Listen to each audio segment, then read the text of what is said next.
ತಿರುಮಲೇಶನ ತ್ರಿಗುಣಾತ್ಮಕ ಪ್ರಪಂಚ ಕೃತಿಯ ಅವತರಣಿಕೆಯಿಂದ ವಾಚನ ಮಾಡ್ತಾ ಇದ್ದೇನೆ. ವೀಕ್ಷಕರೇ, ಯಾರೇ ಲೈಕ್ ಮಾಡಲಿ ಬಿಡಲಿ, ನನ್ನ ನೆಮ್ಮದಿಗೆ ಭಂಗವಿಲ್ಲ. ಯಾಕೆಂದರೆ ನಾನು ಹೇಳ್ತಿರೋದೆಲ್ಲ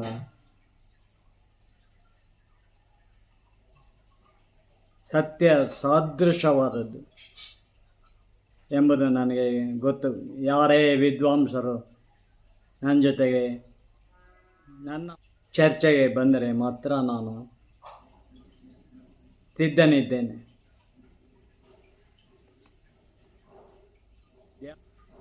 ವಿಶ್ವ ಜೀವನದಲ್ಲಿ ಗೃಹಸ್ಥ ಧರ್ಮ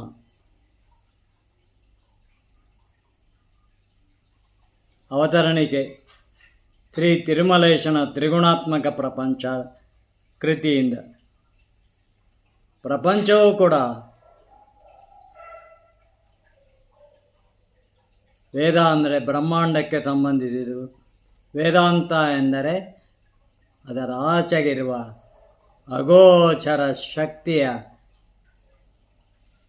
ತತ್ವಾದರ್ಶಗಳು.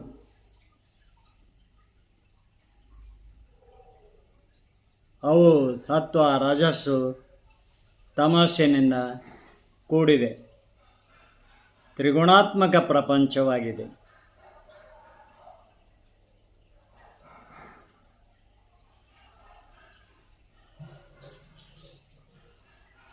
ಭೂಮಿಯಲ್ಲಿ ಅತಿವೃಷ್ಟಿ, ಅನಾವೃಷ್ಟಿ ಆಗೋದು, ಅಕಾಲಿಕ ಮಳೆ ಸುರಿಯೋದು, ಸುನಾಮಿ ಅಬ್ಬರಿಸಿ ಬರುವುದು, ಇವೆಲ್ಲವೂ ಕೂಡ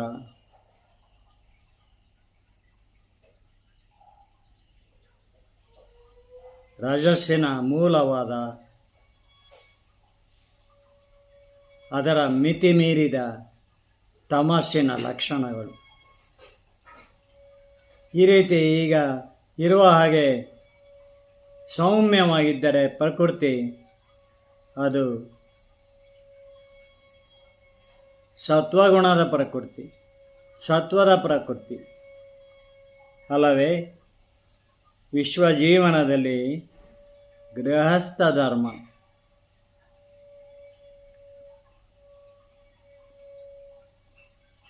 ಮತ್ತು ತ್ರಿಗುಣಾತ್ಮಕ ಪ್ರಪಂಚ ಮತ್ತು ವಿಶ್ವಧರ್ಮ,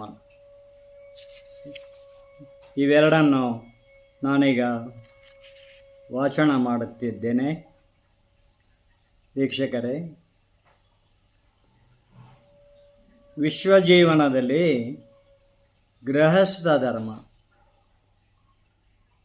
ವಿಶ್ವಜೀವನದ ವಿವಿಧ ಮತಧರ್ಮಗಳಲ್ಲಿ ಗಂಡು ಹೆಣ್ಣು ದೈಹಿಕ ಹಾಗೂ ಮಾನಸಿಕ ಕಷ್ಟ ಸುಖಗಳಲ್ಲಿ ಒಂದಾಗಿ ಬಾಳಲು ವಿವಾಹ ಸಂಬಂಧವು ಶ್ರೇಷ್ಠವೆಂದು ಪರಿಗಣಿಸಲ್ಪಟ್ಟಿದೆ. ಹಿಂದೂ ಧರ್ಮದಲ್ಲಿ ಗಂಡು ಹೆಣ್ಣಿಗೆ ಬಂಧು ಮಿತ್ರರ ಸಮಕ್ಷಮ ಶಾಸ್ತ್ರೋಕ್ತ ಅಗ್ನಿಸಾಕ್ಷಿಯಾಗಿ ನಡೆಯುವ ವಿವಾಹವು ಜೀವಿತದ ಪ್ರಥಮ ಸಂಸ್ಕಾರವಾಗಿದ್ದು, ಅವರು ಸಪ್ತಪದಿ ತುಳಿದು ಗೃಹಸ್ಥ ಧರ್ಮ ಸ್ವೀಕರಿಸುವ ಪವಿತ್ರ ಪ್ರತಿಜ್ಞಾವಿಧಿಯಾಗಿದೆ. ಧರ್ಮೇಚ ಅರ್ಥೇಚ ಕಾಮೇಚ ನಾತಿಚರಾಮಿ ಎಂಬ ಪ್ರತಿಜ್ಞಾವಿಧಿ. ಅವರು ಸಪ್ತಪದಿ ತುಳಿದು ಗೃಹಸ್ಥ ಧರ್ಮ ಸ್ವೀಕರಿಸುವ ಪವಿತ್ರ ಪ್ರತಿಜ್ಞಾವಿಧಿಯಾಗಿದೆ. ವಿಧಿಯಿಂದ ಕೂಡಿದೆ ವಿವಾಹ ಎಂಬುದು. ವಿಶ್ವಜೀವನದಲ್ಲಿ ಏಕಪತಿ ವಿವಾಹಕ್ಕೆ ಹೆಚ್ಚು ಮನ್ನಣೆ ಇದ್ದು, ಹಿಂದೂ ಧರ್ಮದಲ್ಲೂ ಅದಕ್ಕೆ ಪ್ರಾಶಸ್ತ್ಯವಿದೆ. ಆದರೆ ಪಾಂಡವರೈವರಿಗೂ ಒಬ್ಬಳೇ ಹೆಂಡತಿ ದ್ರೌಪದಿ, ಅಗ್ನಿಯಿಂದ ಹುಟ್ಟು ಬಂದವಳು. ಅಗ್ನಿಯಿಂದ ಹುಟ್ಟು ಬಂದವಳು. ಅವಳಿಗೆ ಅದು ಅಗ್ನಿ ಪರೀಕ್ಷೆ, ಸತ್ವ ಪರೀಕ್ಷೆ.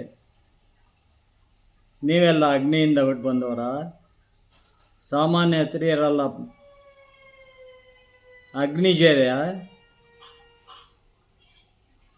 ಭುವಿ ಜಾತೆಯರ, ಸೀತೆಯಂಗೆ ಎರಡೂ ಅಲ್ಲ.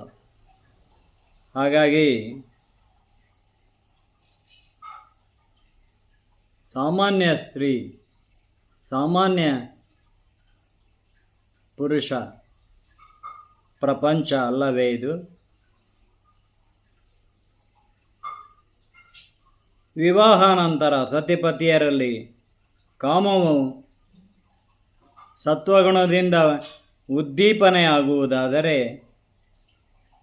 ಅವರ ಜೀವಿತದಲ್ಲಿ ಇಂದ್ರಿಯ ಕಲ್ಯಾಣ ಆಗುವುದು.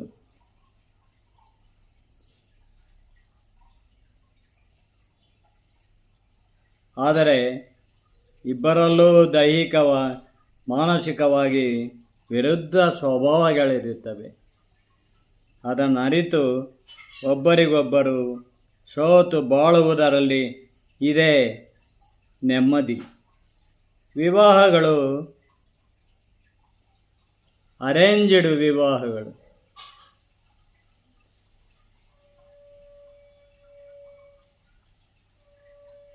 ಬಂಧು ಮಿತ್ರರ ಸನ್ನಿಧಿಯಲ್ಲಿ, ಅವರ ಸಮಾಚಾರದ ಸಮಕ್ಷಮದಲ್ಲಿ,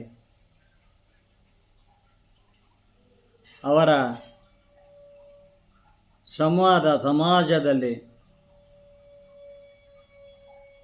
ಪರಸ್ಪರ ಸಮಜಾಯಿಷಿ ಮಾಡಿಕೊಳ್ಳುವುದರಲ್ಲಿ ಪ್ರೇಮ ವಿವಾಹಗಳು ಇರೋದಿಲ್ಲ. ಅವೆಲ್ಲ ಅರೇಂಜ್ಡ್ ಮ್ಯಾರೇಜ್. ಪೂರ್ವ ನಿಗದಿತವಾಗಿ ಇಂಥ ಡೇಟಿಗೆ ಇಂಥ ಕ್ಷೇತ್ರದಲ್ಲಿ ಮದುವೆ ಆಗೋದು ಅಂತ ಇರುತ್ತೆ ಅಲ್ವೇ? ಆದರೆ ಅರೇಂಜ್ಡ್ ಮ್ಯಾರೇಜ್ ಆಗಲಿ ಅಥವಾ ಲವ್ ಮ್ಯಾರೇಜ್ ಆಗಲಿ, ವಿವಾಹಗಳು ಸ್ವರ್ಗದಲ್ಲೇ ಆಗಿರುತ್ತವೆ ಎಂಬುದನ್ನು ನಾವು ಹಿರಿಯರು ಕೇಳಿದ್ದೇವೆ ಹಾಗೂ ಅನುಭವಿಸಿದ್ದೇವೆ. ಆದರೆ ಇದ್ಯಾವುದಕ್ಕೂ ಈಗ ಬೆಲೆ ಎಂಬುದಿಲ್ಲ. ಎಲ್ಲ ಗುಣಕ್ಕೆ ಬೆಲೆ, ಹಣಕ್ಕೆ ಬೆಲೆ.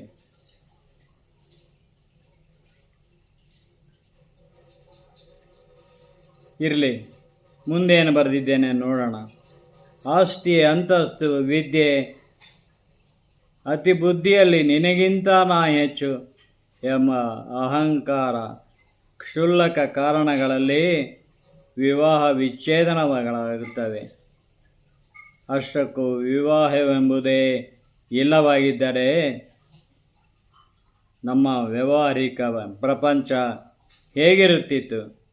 ನಿರ್ಭಾವುಕವಾಗಿ ಪಶುಗಳಿಗಿಂತಲೂ ಕಡೆಯಾಗಿರುತ್ತಿತ್ತು ಅಲ್ಲವೇ? ಹಸಿವಾಗದೆ, ಹೊತ್ತು ಗೊತ್ತಿಲ್ಲದೆ ತಿನ್ನುವ, ಸಂಭೋಗಿಸುವ ಪ್ರಾಣಿಯೊಂದಿದ್ದರೆ ಅದು ಮನುಷ್ಯನೇ.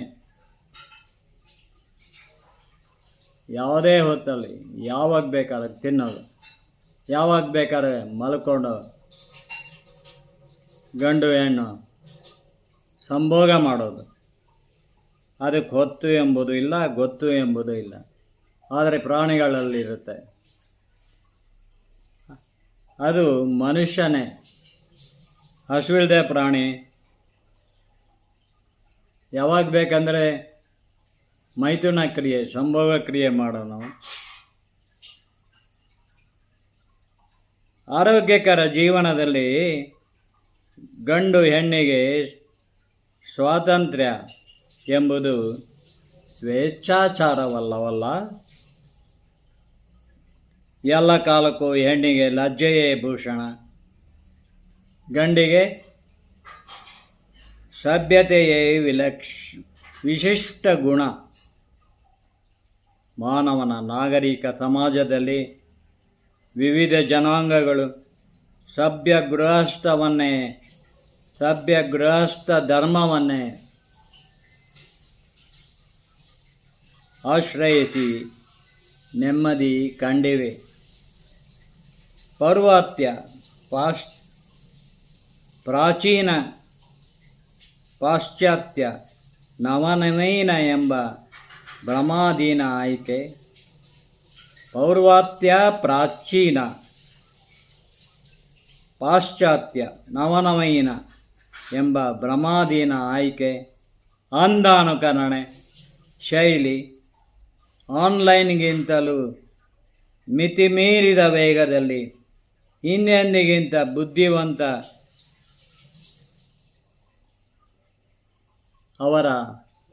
ಬುದ್ಧಿವಂತರು ಅವರ ವೈಜ್ಞಾನಿಕ ಪ್ರಪಂಚವಿದು. ಜ್ಞಾನ ವಿಜ್ಞಾನದಲ್ಲಿ ಅಜ್ಞಾನವಳಿದರೆ ಕಾಣುವುದು ದೈವಜ್ಞಾನ ಅಲ್ಲವೇ? ಹಾಗಾಗಿ ಎಲ್ಲ ಕಾಲಕ್ಕೂ ಹೆಣ್ಣಿಗೆ ಲಜ್ಜೆಯೇ ಭೂಷಣ, ಗಂಡಿಗೆ ಸಭ್ಯತೆಯೇ ವಿಶಿಷ್ಟ ಲಕ್ಷಣ.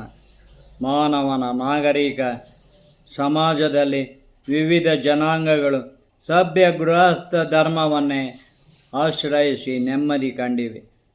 ಪೌರ್ವಾತ್ಯ, ಪಾಶ್ಚಾತ್ಯ, ನವನವೀನ ಎಂಬ ಭ್ರಮೆ ಬಿಡಬೇಕು ಅಲ್ಲವೇ? ಅಂಧಾನುಕರಣೆ ಶೈಲಿ ಮಿತಿಮೀರಿದೆ. ಇದ್ದಕ್ಕಿದ್ದಂಗೆ ವಿವಾಹಗಳು, ವಿಜೃಂಭಣೆಯಿಂದ ನಡೆದಂಥ ವಿವಾಹಗಳು ವಿಚ್ಛೇದನದಲ್ಲೋ ಅನೈತಿಕ ಸಂಬಂಧದಲ್ಲೋ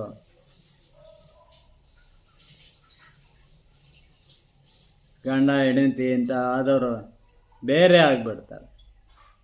ವಿಚ್ಛೇದನಕ್ಕಿಂತನೂ ಹೆಚ್ಚಾಗಿ, ಡೈವರ್ಸ್ಗಿಂತನೂ ಹೆಚ್ಚಾಗಿ ವಿಲಕ್ಷಣವಾಗಿ ಅನೈತಿಕವಾಗಿ ಒಡೆದೋಗುತ್ತೆ ಗಂಡು ಹೆಣ್ಣಿನ ಸಂಬಂಧ. ಸರಳವಾಗಿ ನಡೆದ ಮದುವೆಗಳು ಎಷ್ಟೋ ಚೆನ್ನಾಗಿರ್ತವೆ. ದಂಪತಿಗಳು ಕಷ್ಟ ಸುಖಗಳಲ್ಲಿ ಭಾಗಿಗಳಾಗಿ ಅಲ್ಲವೇ?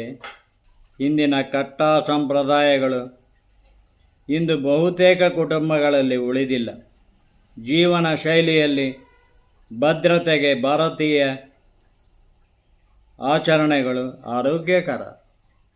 ವಿದೇಶಿ ಮಹಿಳೆಯರಿಗೆ ಹೇಗೆ ಸೀರೆ ಒಪ್ಪುವುದು ವಿರಳವೋ ಹಾಗೆ ವಿದೇಶಿ ಜೀನ್ಸ್ ಟಾಪ್ಗಿಂತಲೂ ಭಾರತೀಯ ಮಹಿಳೆಯ ಏರಿಳಿತದ ಅಂಗಸೌಷ್ಠವು ಮಿನಿಮಿನಿ ಮಿಂಚುವ ಸೀರೆ ನೆರಿಗೆಗಳಲ್ಲಿದೆ. ಸೀರೆ ಉಟ್ಟಾಗ ಆಕೆಯ ಸ್ನಿಗ್ಧ ಸೌಂದರ್ಯವಂತೂ ಎಲ್ಲರಿಗೂ ಅತ್ಯಾಕರ್ಷಕವೇ ಸರಿ. ಕನ್ನಡ ಟಿವಿ ಸೀರಿಯಲ್ಗಳು ಸಹ ಭಾರತೀಯ ಮಹಿಳೆಯ ಸೌಂದರ್ಯ, ಸಿರಿಯ ಸೊಬಗು, ಬೆರಗು ಸೀರೆಯಲ್ಲೇ ಇದೆ ಎಂಬುದಕ್ಕೆ ನಿತ್ಯ ಸಾಕ್ಷಿಯಾಗಿ ಕಂಗೊಳಿಸುತ್ತವೆ. ಇಂದು ವಿವಾಹ ನಡೆಯುವ ಮಂಟಪಗಳಲ್ಲಿ ಹಾಗೂ ಸಮಾರಂಭಗಳಲ್ಲಿ ರೇಷ್ಮೆ ಸಿಲ್ಕ್ ಸೀರೆಯ ನೆರಿಗೆಗಳ ಚಿಮ್ಮುತ್ತಾ ಸರಪರ ಓಡಾಡುವ ಮಹಿಳೆಯರ ಸೌಂದರ್ಯ ಸಡಗರವಂತೂ ನೋಡಿದರೆ ಸಂತೋಷದಾಯಕವೇ ಸರಿ. ಇನ್ನು ಚೂಡಿ ವೇಲ್ಗಳ ಉಡುಗೆ ದೈನಂದಿನ ಉಪಯೋಗದಲ್ಲಿ ನೋಡಲು ಕಣ್ಣು ಸೆಳೆಯುತ್ತವೆ. ಅದೀಗ ಎಲ್ಲಿದೆ? ಕುಟುಂಬ ಸದಸ್ಯರಲ್ಲೂ ಹೆಣ್ಣಿನ ಘನತೆ, ಗೌರವ ಹೆಚ್ಚಿಸುತ್ತವೆ. ಹಿಂದೂ ಧರ್ಮದ ಶೈಲಿಯ ಹೆಂಗಸರ ಸೀರೆ ಉಡುಗೆ ಅಲ್ಲವೇ? ಹಾಗಾಗಿ ಪೂರ್ವವೇ, ಪಶ್ಚಿಮವೇ, ಪಾಶ್ಚಾತ್ಯವೇ, ಪೌರ್ವಾತ್ಯವೇ. ಅನುದಿನವೂ ಪೂರ್ವ ಪಶ್ಚಿಮದಲ್ಲಿ ಹಗಲು ഇരുಳು ಕಾಣುವುದೇ.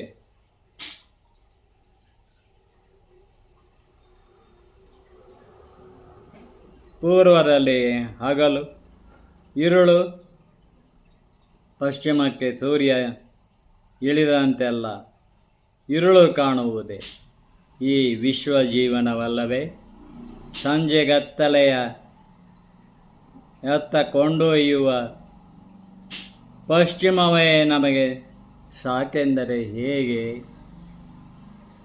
ಸುಖನಿದ್ರೆಯಿಂದ ಎಚ್ಚರಿಸಿ ಮರು ಬೆಳಗಿನತ್ತ ಕರೆದೊಯ್ಯುವ ಪೂರ್ವವೂ ಬೇಕಲ್ಲ. ನಮ್ಮ ಸಂಸ್ಕೃತಿಗೆ, ನಮ್ಮ ದೇಹ ಸೌಂದರ್ಯಕ್ಕೆ ಸೂಕ್ತವೆನಿಸಿದ ಸಮನ್ವಯ ಜೀವನ ಶೈಲಿಯೇ ಮುಖ್ಯ ಅಲ್ಲವೇ?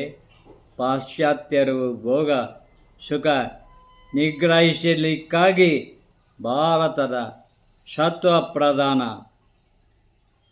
ಧ್ಯಾನ ಯೋಗ ಸಾಧನೆಗಳನ್ನು ಅನುಸರಿಸುತ್ತಿದ್ದಾರೆ.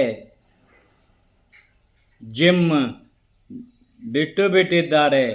ಅಂಥವರನ್ನು ನಾವು ಕಾಣುತ್ತೇವೆ ಪಾಶ್ಚಾತ್ಯರಲ್ಲಿ.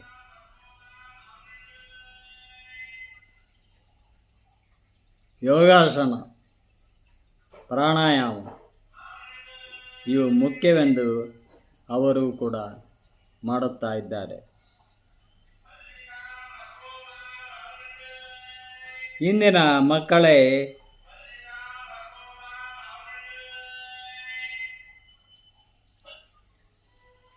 ನಾಳೆಗೆ ಹಳೆಯ ಬೇರುಗಳಲ್ಲವೇ?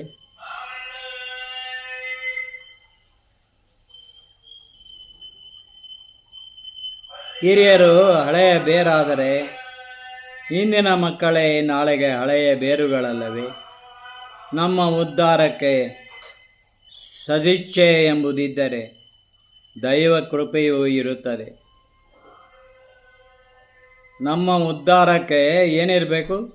ಸದಿಚ್ಛೆ ಇರಬೇಕು.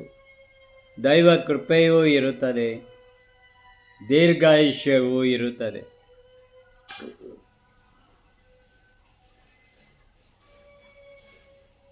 ಅದನ್ನು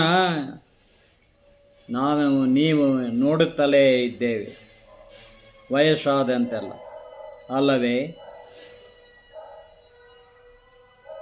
ನಮ್ಮ ಹಿರಿಯರು ಏನೆಲ್ಲ ಕಷ್ಟ ಸಂಕಷ್ಟಗಳ ಜಯಿಸಿ ಸುಖ ಸಮೃದ್ಧಿಯ ಈ ತಿರೆ ಅಂದರೆ ಭೂಮಿಯ ಔತಣವನ್ನು ಉಂಡು ಕಿರಿಯರಿಗೆ ಬಿಟ್ಟು ಹೋಗಿದ್ದಾರೆ ಅಲ್ಲವೇ? ಸಾವಿನಲ್ಲಿ ಏನನ್ನೂ ಕೊಂಡು ಹೋಗಲಾರದ ನಾವು ನಮ್ಮ ವಂಶಜರನ್ನು ಮೀರಿಸುವಂತೆ ಬಾಳಿ ಪ್ರಪಂಚಕ್ಕೆ ಕೊಟ್ಟು ಹೋಗುವುದೆಂದರೆ ಹೆತ್ತವರ ಜನ್ಮ ಋಣ ತೀರಿಸುವ ಸಂಸ್ಕಾರವಂತ ಮಕ್ಕಳ ಸಂತಾನ ಹಾಗೂ ಮೊದಲ ಉಸಿರು ಕೊಟ್ಟ ಜನ್ಮಭೂಮಿಯ ಋಣ ತೀರಿಸುವಂತೆ ಇರುವುದು ಕೊನೆಯುಸಿರಿನ ಸಾರ್ಥಕ್ಯ ಅಲ್ಲವೇ?